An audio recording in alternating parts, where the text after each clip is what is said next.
Olá, meus amigos. Boa tarde, né? Vou tentar terminar aqui o assunto que a gente estava abordando ontem na apostila. Ficou faltando até falar da aritmética do ponto flutuante. Imaginei fazer uma live hoje com vocês para poder ver o retorno, como é que vocês estão recebendo os vídeos, se está dando para ser compreensível ou não. Mas como eu estou repassando esse vídeo agora, imaginei 2 horas, talvez fique muito cedo. Qualquer coisa, eu vou encaminhar a mensagem para vocês pelo WhatsApp e a gente encaminha para fazer ou talvez até pelo próprio WhatsApp, a gente marcar um horário aí naquela parte da tarde para poder eu ter um retorno melhor de como vocês estão observando o vídeo. Mas muito bem, vamos lá para a apostila para poder a gente abordar o que estava sendo feito nos 2 vídeos passados, né? Seria o nosso terceiro vídeo. Eu vou procurar ser mais breve, muito embora às vezes a gente perde tempo com algumas questões de contas, termina sendo inevitável. Mas eu vou procurar ver se vocês colaboram um pouco conosco para poder fazer as contas. Pois bem, nós estávamos abordando a parte da aritmética do ponto flutuante. Aliás, iríamos começar, né? Nós terminamos naquela parte de mostrar aqui o arredondamento com números que são representados na base binária, muitas vezes ficam uma dízima e em função do arredondamento que se faz termina cometendo um erro. Tanto que uma conta besta que seria somar esse número 1000 vezes, observei depois que no vídeo eu estava falando 10.000 vezes, acho que é porque os meus óculos não estavam muito limpos, eu enxerguei errado, não é 1000 vezes, 1000 vezes 0,1 naturalmente dá 100, né? E quando a gente faz essa conta com o programa, tendo em vista que o 0,1 não é um número que possa ser escrito com uma quantidade finita de dígitos, na base binária, né? Então a gente vai fazer truncamento, na hora de fazer esse truncamento comete erro, e na hora que soma o valor, no programa aqui estava dando isso, no nosso dava um pouquinho diferente, mas cometia, sei lá, o erro. Esse erro depende muito de qual o menor número maior do que zero que você está considerando, né? Bom, a aritmética do ponto flutuante é uma forma de você, em princípio, contemplar os números fracionários e escrever uma anotação um pouco mais curta e aumentar a quantidade de leque de opções de números que a gente consegue escrever com uma mesma quantidade de bytes. A gente vai tratar isso direitinho com os exemplos, né? A gente vai ver que sacrifica um pouco na quantidade de números possíveis inteiros que poderia estar sendo descrito, mas em compensação essa pequena parcela que se retira, você acrescenta para cada número uma opção de adicionar frações com quantas casas quanto a quantidade de números que nós retiramos, né? Pois bem, um número em geral na aritmética do ponto flutuante ele é escrito nessa notação. Observe que a rigor, se você for considerar estes dígitos D como sendo na base decimal, o beta aqui no caso ficaria 10, ficaria nada mais do que essa parte todinha, ficaria o que a rigor no sistema posicional, seja qual for o sistema de numeração que termina acontecendo, seria você escrever o dígito como sendo 0, aqui o primeiro número, o segundo,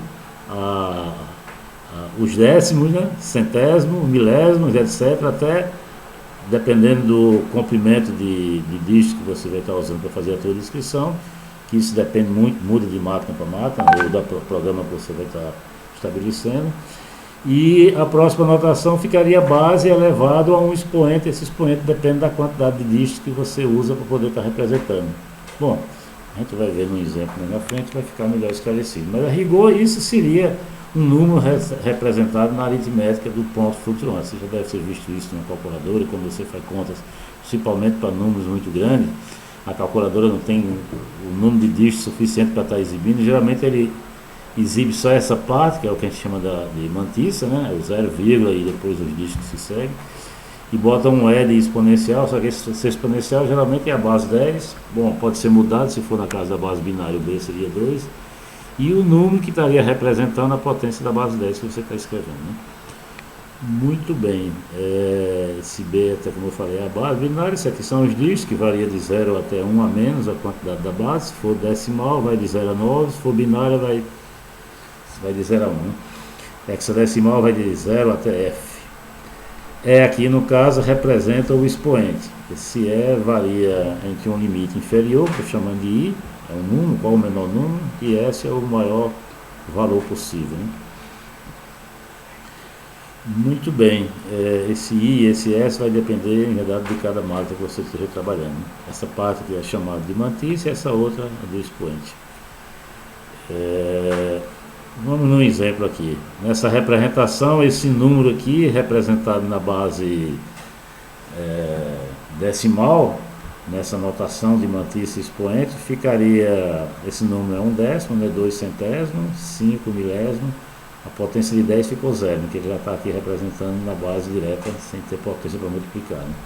Se você pegar o número, uma aproximação para π aqui, até 4 dígitos, se fosse estar escrevendo, você tem sempre que botar o ponto para, o número sempre é escrito da forma 0, alguma coisa, a padronização da base. Aí como você vai ter que passar esse ponto para o lado de cá, você vai precisar multiplicar por 10. Então o expoente da base ficaria esse aqui, né? 3 décimos, 1 centésimo, 4 milésimos, 5 dezenas de milhar e centenas de milhar. Potências 10. E assim sucessivamente. No caso, se fosse representar o número 10 na base binária, como é que ficaria na representação exponencial? O número 10 na base decimal é escrito na base binária dessa forma. Isso aqui é 2 elevado a 3, né? 2 elevado a 0, 2 elevado a 1, 2 elevado a 2, 2 elevado a 3. 2 elevado a 3 dá 8, mais 2 elevado a 1 dá 2, 8 mais 2, 10, né? Que é o número da base decimal, né? Então esse número na base binária ficaria, eu vou ter que passar a vírgula, pular 4 casas, né? Como eu pulei 4 casas para ficar 0,1, por isso que aqui ficou a potência 2 elevado a 4. Aqui é como se fosse esse número vezes 2 elevado a 4, obtenho de cá. Essa seria a representação. Um meio, esse número aqui, 0 dezenas da base binária, né? Dezenas, né? Múltiplo de potência de 2 de 4, múltiplo de potência de 8, vezes 2 elevado a 4. Então essa é a representação de 10 na base binária. Observe que a rigor, se eu fosse estar colocando na base binária, esse 4 aqui não tem representação na base binária, né? Eu teria que estar escrevendo ele na base binária, que ele na base binária é 1, 0, 0, né? Muito bem. De forma análoga, o 4 na base 10 se escreve dessa forma, 1, 0, 0. Na representação na base binária ficaria isso aqui, né? Esse 3 a rigor, tu vai ver em outros exemplos. Bom, nesses exemplos aqui vamos considerar uma máquina de calcular cujo sistema de representação tem a base binária, né? Os comprimentos da mantiça sejam 10 caracteres, né? E a potência seja menos 15. O menor valor possível seja menos 15, né? E o maior valor possível seja mais 15. O número 25 na base 10 e o número 3,5 na base 10 seria representado como? Bom, eu quero escrever na base com essas características. Observe que 25, esse número é escrito dessa forma na base binária, né? 1 mais 16, aliás, 16 mais 8, 24, né? Que aqui é 2 elevado a 4.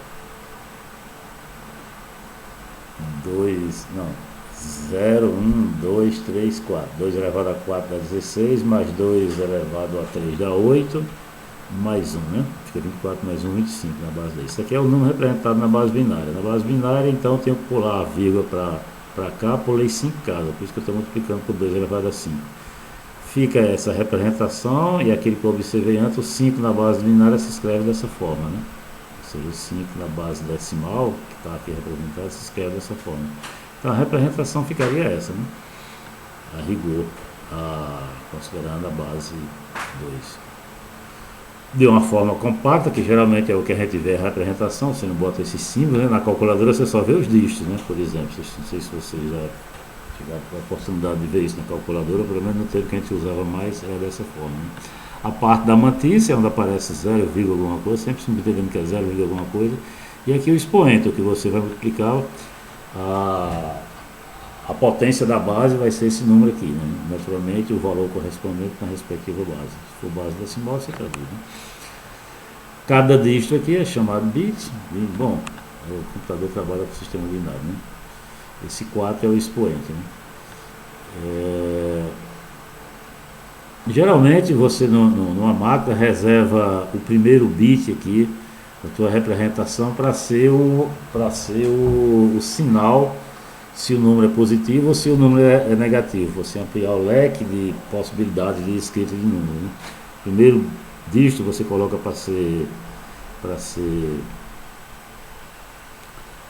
o sinal do número, né? Você está fazendo uma situação aqui de uma máquina que usa 16 bits, um byte, né? A rigor, né? Para poder fazer a representação de um número, né? Aí você pode escolher o primeiro dígito para ser o sinal, os outros 10 números seguintes para representar a mantissa, ou seja, 2 elevado a 10 seria o maior valor representado possível desse número. Acho que dá 3.200 e alguma coisa, mas embaixo tem ele calculado, né? Isso aqui para representar o sinal da potência, né? No caso de ser número com potências negativas, multiplicar por 2 elevado a menos o valor que tiver no expoente aqui, ou 2 elevado à potência positiva. Observe que eu aumento um pouco a quantidade de possibilidades de número que eu estou representando. Observe que se você fosse usar um byte para estar representando números, quantos números eu poderia estar representando aqui, né? A quantidade de números que você representava seria 2, tirando o sinal, fica 2 elevado a 15, que é 2 vezes 2, 4 vezes 2, como tem 15 dígitos, ficaria 2 elevado a 15, que é 3.278, se não me engano, dá isso. Observando na calculadora, a gente tem como calcular, né? O que você está fazendo aqui é tirar essa quantidade de números possíveis que está digitando. Se eu tirei quantas casas a mais? Eu tinha 16 casas, uma era do sinal, já estava 15. Das 15 eu tirei 5 para ficar para o expoente. Uma para o sinal do expoente e 4 para a quantidade do expoente. Então ficou só 10 casas. 10 algarismos é suficiente para você dar uma variação boa do número, né? Em termos de potências, né? O erro que você vai estar cometendo quando você faz isso seria da quantidade de valores que tanto faz daqui para frente em função da potência, todos os valores acima desse teriam o mesmo valor, né? Observe que eu estou dando saltos na hora de fazer essa descrição, mas em compensação eu consigo descrever muito mais número. Se você for fazer a conta de qual o maior número possível que você escreve aqui nessa notação, ele vai ser um pouco menor do que a quantidade de números que você iria estar escrevendo, que é aquele valor que eu falei, 2 elevado a 16, né? Continuando, o maior número é 2 elevado a... Bom, tem o 0 a menos, que é o sinal, fica 2 elevado a 15 menos 1, seria o maior número. E a quantidade de número que eu represento, como tem o 0, né? Fica 2 elevado a 15. Eu estou sacrificando 5 algarismos, então a quantidade de números que eu vou estar possibilitando, números inteiros que eu vou estar escrevendo aqui, vai ser um valor menor, que vai ser 2 elevado a 10 agora, né? 1024 números inteiros distintos. Mas em compensação, você aumenta bastante o leque. Claro que essa palavra representa a mesma quantidade de números em princípio, mas esse expoente faz com que você dê uma variação em todos esses números para valores fracionários e potências que eu posso aumentar bem mais o meu quantitativo, né? Eu dou saltos, mas represento uma quantidade maior de números, né? Sem falar da notação sintetizada que fica quando você vai escrever números grandes, né? O maior valor representado por essa máquina aqui seria a rigor, quando você tem todos preenchidos com 1, né? E o 0 e o 0 aqui significa que o sinal é positivo, né? E a potência é positiva. Esse número aqui na base binária é 15, né? Então ficaria esse número aqui. Observe que esse número é fração, é 1 sobre 2, mais 1 sobre 4, mais 1 sobre 8, até 1 sobre 2 elevado a 10, que você vai multiplicar por 2 elevado a 15, que é esse valor. Qual é o maior valor que dá, que é esse número aqui. Eu fiz até essa conta aqui, por curiosidade, vou mostrar para vocês. Ficou aqui, né? O número é esse aqui, vezes 2 elevado a 15, que é aquela potência. Se você fizer essa conta aqui, vai chegar exatamente naquele número que vocês obtiveram, né? Bom, se quiser parar o vídeo aí, observar a conta no papel, é apenas para poder vocês observarem de onde vem, né?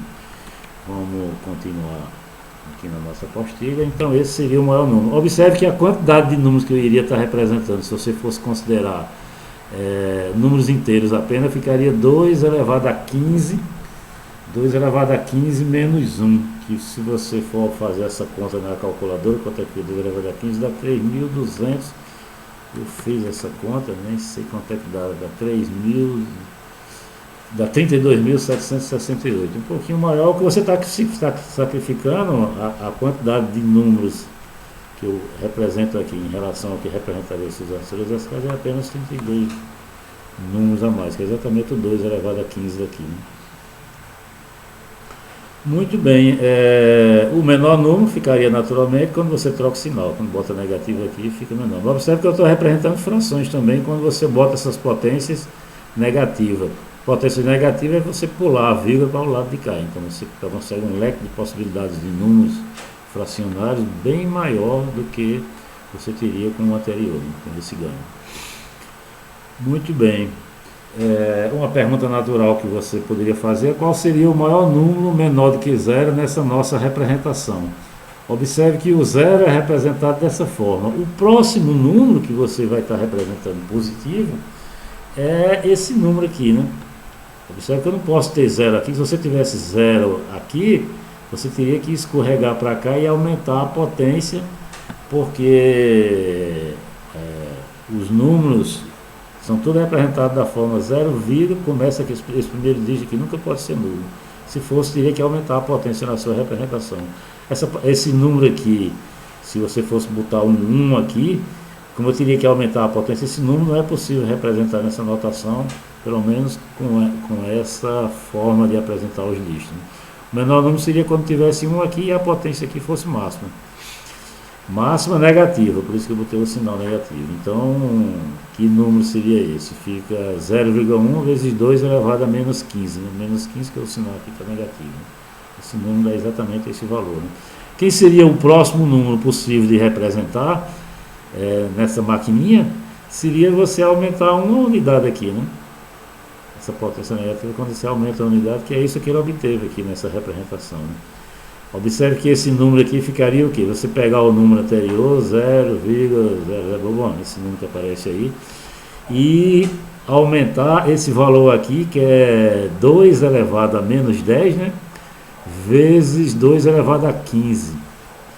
Fica aumentar, aliás, isso aqui é 2 elevado a menos 15. 2 elevado a menos 10 vezes 2 elevado a menos 15, se você aumentar 2 elevado a menos 25. Aliás, é 2 elevado a menos 1 mais 2 elevado a menos 10. Esse número aqui que aparece, em verdade, vezes 2 elevado a menos 15. Eu esqueci que eu estava apenas somando 2 elevado a menos 10 a esse número aqui, que é 2 elevado a menos 1. Muito bem, então esse número dá esse outro valor aí, né? Observe que não é um número, não é o subsequente aumentou, o subsequente aqui seria 5,260, né? Ele dá um salto, né? Eu represento frações, eu não represento todas as frações, eu represento salteado, né? Ele faz uma amostragem dentro do leque de possibilidades de número fracionário na minha representação, né? Muito bem, vamos considerar agora a situação um pouco mais cômoda, só para exercitar. Digamos que a base fosse 10, o comprimento da mantissa fosse 3 e o expoente da base fosse uma variação de menos 5 até 5, né? Ou seja, usando apenas 3 dígitos, né? No caso, qual seria o maior número possível e o menor número possível? O número teria essa representação, né? Na base decimal, 0,3 dígitos, porque eu coloquei a mantissa para ter comprimento 3, e 10 elevado ao expoente, o expoente variando de menos 5 até 5, né? Está aqui a variação, né? O menor número possível ficaria esse, como a gente observou, né? Tem que ter o 1 na primeira e a potência menos 5, né? Que dá quanto? Dá 10 elevado a menos 6, 0,00, 1 bilionésimo, né? E o maior número, quem seria quando todos aqui forem novos e essa potência for máxima, 10 elevado a 5, esse seria o maior número, né? Eu lembro que numa prova, quando eu fiz esse curso no período passado, eu botei alguns exemplos desses, pedindo para vocês calcularem quem era o menor número, o maior número. Naturalmente você precisa desse joguinho aí para estar fazendo isso. Bom, eu estou definindo um conjunto aqui, considere o conjunto de todos os números racionais para os quais o módulo dele, ele em número positivo, esteja entre esse menor valor e o maior valor, né? Observe que nem todos os números eu posso representar, né? Por razões óbvias, como eu falei ali antes. Por exemplo, quando eu aumentei os números representáveis ali atrás davam um salto em vários números que não poderiam ser representáveis. Né? Vamos ver exemplos de números que poderiam ser representáveis ou não. Por exemplo, se x está em g, digamos que x fosse esse valor aqui, 235,89. Esse número na representação de aritmética do ponto flutuante teria essa representação aqui. Esse número consegue representar lá? Não. Por quê? Porque observe que lá só tem 3 casas.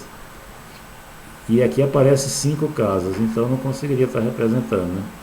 Aí você, na sua calculadora, na hora de trabalhar com esse número, você precisaria fazer arredondamento ou truncamento, né? São duas formas de você para poder trabalhar com um número mais próximo. O que comete menor erro nem sempre é o truncamento. O truncamento é eu só tenho 3 casas, você simplesmente anula as casas que vêm depois, né? Às vezes isso não dá o erro menor. E arredondamento é você pegar as casas seguintes e somar 5. 0,005 no caso aí, né? Quando você soma, se passar de 1, o 1 vem para cá, você desconsidera as outras casas, né? A rigor é aquela ideia, se aqui for maior ou igual que 5, você aumenta 1 aqui. Se for menor, você simplesmente normalmente desconsidera sempre que vem depois da casa, né? Aquilo que a gente observou no último vídeo, né? Aí, isso seria o arredondamento por truncamento, né? Truncamento, como você simplesmente menospreza, e o outro é arredondar, literalmente, né? A gente vai falar mais sobre essas duas opções, né? Observe que se o número for menor do que aquele menor número representável lá, se você fosse fazer uma conta numa calculadora e o resultado chegasse a estar obtendo um número que fosse menor do que aquele valor, você não teria como estar representando, né? Geralmente nesses tipos de conta em programação ou mesmo na calculadora, nunca mais usei calculadora, nem lembro disso, eu lembro que antigamente quem fazia mais uso, acontecia esse tipo de erro de underflow e overflow, né? E às vezes questionava qual a diferença de um para outro. O underflow é quando o resultado que você está calculando dá um número menor do que o menor possível que você pode estar representando, né? Quando dá menor, a calculadora não tem como representar, ela indica underflow, erro de underflow, né? Em compensação, quando o teu resultado fica maior, é o caso, por exemplo, desse número aqui, esse número aqui eu precisaria a potência lá que eu represento vai até 5. Nesse meu número a potência está dando 9, não teria como eu representar, né? Se você fizer uma conta, uma operação no calculador e eventualmente o resultado de um número cuja representação seja desse tipo, como ele não tem como representar, ele simplesmente acusa erro de overflow, ultrapassou o limite da representação na sua calculadora, né?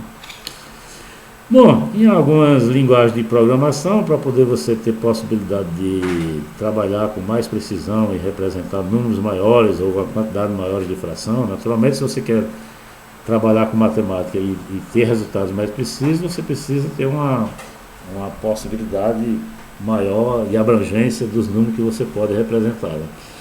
Isso tem um lado positivo, mas em compensação ele aumenta significativamente a memória que você vai consumir do seu computador, né? Bom, as linguagens de programação geralmente trabalham com esse tipo. Falou de C aqui, a linguagem mais de baixo nível. Eu nem sei o Python quais são, mas acho que o Python oferece essas 3 opções também, né?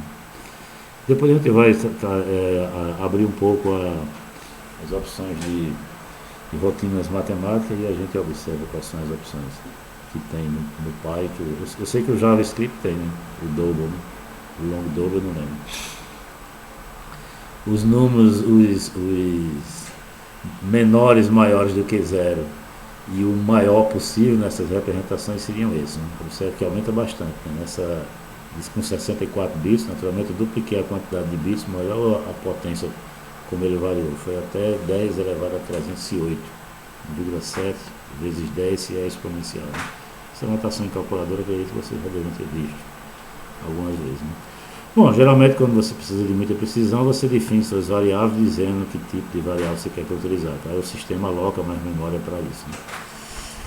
Bom, para concluir essa abordagem aqui, breve, vamos ver alguns tipos de operações, como os erros podem ser propagados a partir dessas operações, né?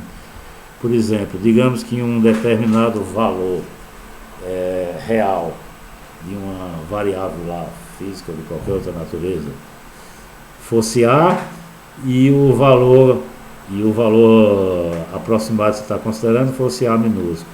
o valor real fosse B e o que você está trabalhando B minúsculo.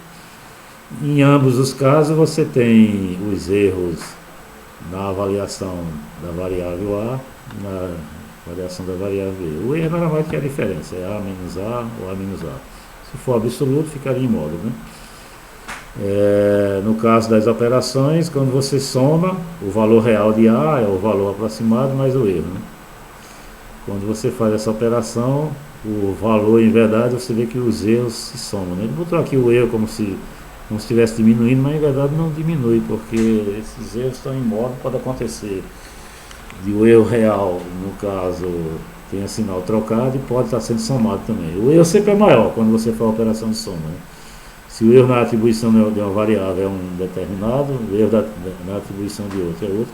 Quando você soma, você está ampliando esse seu erro, né, de verdade. A precisão com que você avalia a nova variável obtida pela soma, ela diminui porque o erro se soma, né? Na multiplicação, o erro, quando o erro é pequeno, o erro também se multiplica, né? Quando os erros são pequenos, a multiplicação de dois números pequenos torna menor ainda, né? Mas observe que tem outro fator que pode perturbar bastante a sua variação, usando a propriedade distributiva aqui. Na multiplicação tem esses dois fatores que fazem parte do erro absoluto da variável obtida pelo produto, né? E dependendo dos valores